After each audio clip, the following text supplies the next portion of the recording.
Hi friends, last lecture we will have to discuss about hybridization of metal carbonyl.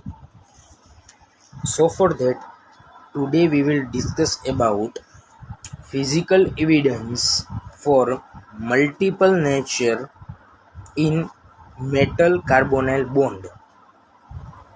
હવે જે metal અને જે carbon વચ્ચેના જે બોન્ડ હોય એનાથી જ આખું જે કોર્ડિનેશન સ્પીયર બને. હવે મોસ્ટ ઓફ એનો જે નેચર હોય એ મેટલ કાર્બોનાઇલ ઉપર ડિપેન્ડ કરે. બરોબર છે. ફિઝિકલ એવિડન્સ હોય એટલે કે એનું જે સ્ટ્રક્ચર કયા ટાઈપનું હશે, અથવા તો એનું એનેમા સ્પેક્ટ્રમ, અથવા તો એ કેટલું બેક ડોનેશન કરશે, પાઈ બેક ડોનેશન, એનું ડિપેન્ડ જેના જે ફિઝિકલ એવિડન્સ ઉપર આપણને ખ્યાલ પડે. સો ફોર ધેટ તો એમાં પહેલું જે એવિડન્સ હોય એ કેના આધારે હોય તો કે મેટલ અને કાર્બોનાઇલ વચ્ચેના બોન્ડ ઉપર ડિપેન્ડ હોય. તો આપણને ખ્યાલ જ છે એમ કે જ્યારે કોઈ પણ મેટલ આયન હોય એ પોતાના ગ્રાઉન્ડ સ્ટેટમાંથી જ્યારે એક્સાઇટેડ સ્ટેટમાં એન્ટર થાય ત્યારે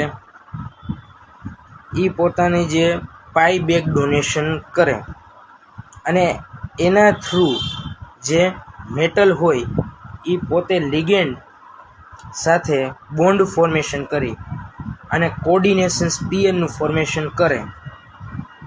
અને એ જે ટિપિકલી જે રેન્જ હોય એ રેન્જ આપણને સ્પેક્ટ્રમમાં ઓબ્ઝર્વ થાય. અને અલગ અલગ મેટલ આયન હોય એ અલગ અલગ કલર આપણને ઓબ્ઝર્વ થાય.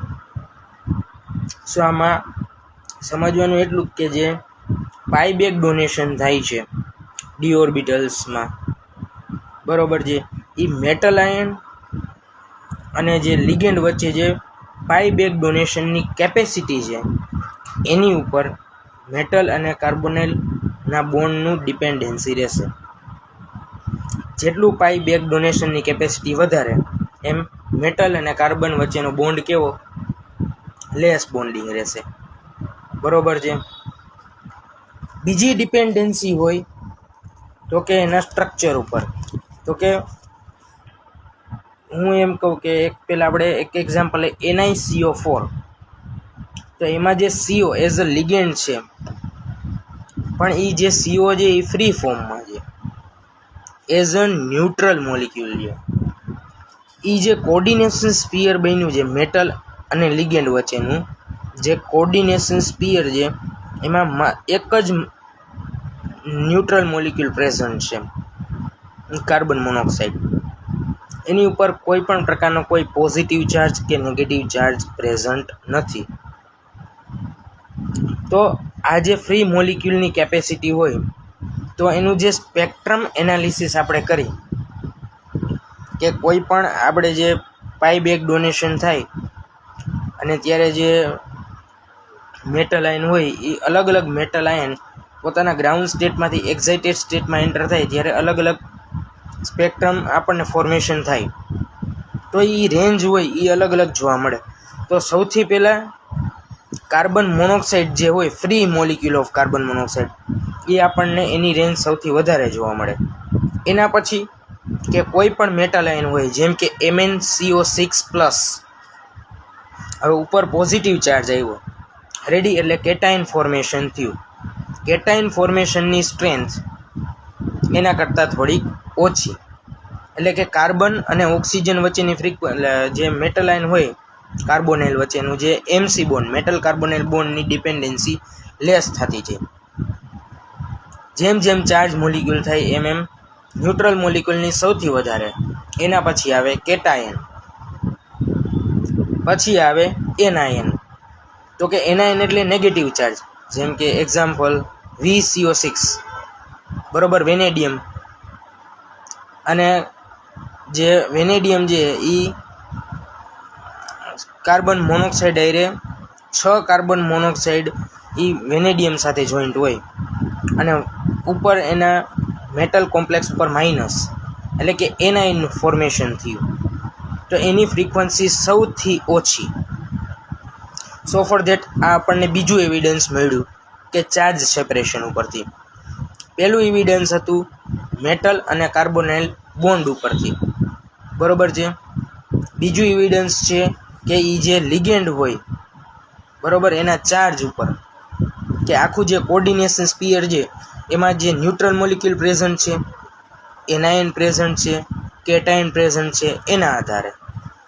તો જો ફ્રી આયન પ્રેઝન્ટ હોય તો એની ફ્રીક્વન્સી IR ફ્રીક્વન્સી સૌથી વધારે. પછી એનાથી ઓછું કે કેટાયન પ્રેઝન્ટ હોય તો એની ફ્રીક્વન્સી જે ફ્રી મોલિક્યુલ કરતાં ઓછી, અને એનાયન હોય તો એ કેટાયન અને ફ્રી મોલિક્યુલ બે કરતાં એની ફ્રીક્વન્સી આપણને ઓછી જોવા મળશે. હવે ત્રીજું એવિડન્સ હોય કે એનાયન જ છે, પણ એનાયનમાંય પાછું -1 ચાર્જ, -2 ચાર્જ એન્ડ -3 ચાર્જ, કોઈ પણ મેટલ કોમ્પ્લેક્સ હોય, કોઈ પણ મેટલ કોમ્પ્લેક્સ કે જે મેટલ આયન હારે કોર્ડિનેશન સ્પીયર બનાવે, એમાં પાછું નેગેટિવ જે સિરીઝ હોય એ નેગેટિવ સિરીઝમાંય પાછા જે ભાગ પડે. જેમ કે એક્ઝામ્પલ FeCO4 -2, એટલે આખું કોર્ડિનેશન સ્પીયર ઉપર કયો ચાર્જ આવ્યો? માઇનસ ચાર્જ આવ્યો, -2 ચાર્જ રેડી, એટલે એની ફ્રીક્વન્સી. બીજું છે CO4 માઇનસ, હવે -1 ચાર્જ આવ્યો. હવે પહેલામાં હતું -2 ચાર્જ, એના પછીનામાં આવ્યું -1 ચાર્જ. તો જેમ જેમ એનું જે નેગેટિવિટી એની ઓછી થાય એમ એની IR સ્પેક્ટ્રમ કેવી થતી જાય? વધતી જ જાય ને. કારણ કે આપણે જોયું કે કેટાયનનું સૌથી જેમ જેમ કેટાયન તરફ વળે, કોર્ડિનેશન સ્પીયરનું કેટાયન ફોર્મેશન થાય, એમ તો એની IR ફ્રીક્વન્સી વધવાની જ છે, બરોબર છે. હવે નેગેટિવ હોય, જેમ જેમ એ નેગેટિવ જાય, નેગેટિવમાં -1 હોય, -2 હોય, -3 હોય, બરોબર છે. જેમ જેમ એનું નેગેટિવિટી વધે એમ એની જે ફ્રીક્વન્સી હોય એ ડાઉન થઈ જાય, બરોબર છે. અને પાઇબેક ડોનેશનની કેપેસિટી એની શું થઈ જાય? ડાઉન થઈ જાય.